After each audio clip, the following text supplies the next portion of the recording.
अगर आप पहली बार होम लोन लेने जा रहे हैं तो रुकिए, सिर्फ लोएस्ट इंटरेस्ट रेट देखकर साइन कर दिया तो आगे चलकर लाखों रुपए ज़्यादा दे सकते हैं।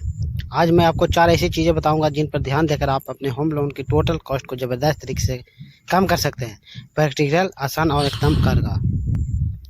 नमस्कार दोस्तों, इस चैनल पर हम पैसों से जुड़ी स्मार्ट चॉइस को आसान भाषा में समझाते हैं। अगर आप घर खरीद रहे हैं या प्लान कर रहे हैं या वीडियो आपका लाखों बचाओ टूल किट है, एंड तक देखिएगा।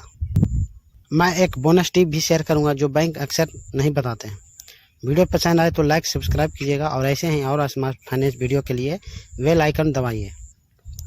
होम लोन में सबसे बड़ा खेल टेन्योर यानी अवधि का है। 20 साल, 25 साल या 30 साल। टेन्योर बढ़ते ही EMI आरामदेह लगती है, लेकिन टोटल इंटरेस्ट पहाड़ बन जाता है। कैसे ऑप्टिमाइज करें? रूल नंबर 1, EMI क्षमता प्लस 10 से 15% बफर। अपनी इनकम फिक्स खर्च और इमरजेंसी फंड देखकर EMI तय करें।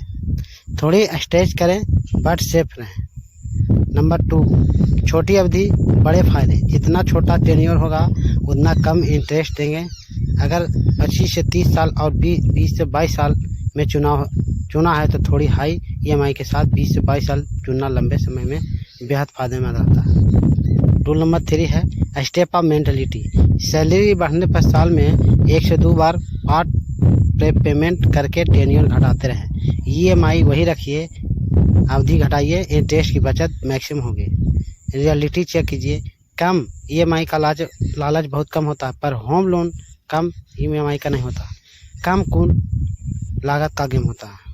कम EMI का लालच बहुत होता है, पर होम लोन का कम EMI का नहीं, कम कुल लागत का गेम है। EMI वही जो सब्सटेन हो, पर टेन्योर जितना संभव हो उतना कम रखें। बढ़ी इनकम साल में प्रीपेमेंट, मान लीजिए आपने 50 लाख का लोन लिया। ऑप्शन ए में आप 25 साल का टेन्योर लेते हैं और प्रीपेमेंट नहीं करते हैं। ऑप्शन बी में आप 20 से 22 साल टेन्योर लेते हैं और साल में 2 बार छोटी छोटी पार्ट प्रीपेमेंट करते हैं। बोनस, टैक्स रिफंड आदि से ऑप्शन बी में आपकी EMI थोड़ी ज़्यादा होगी, पर कुल इंटरेस्ट में कई लाख की बचत संभव है। ऊपर से अगर आपने प्रोसेसिंग फीस नेगोशिएट किया, अनावश्यक इंश्योरेंस अनबंडल किया है और समय समय पर रेट कन्वर्जन कराया है तो यह बचत बढ़ सकती है।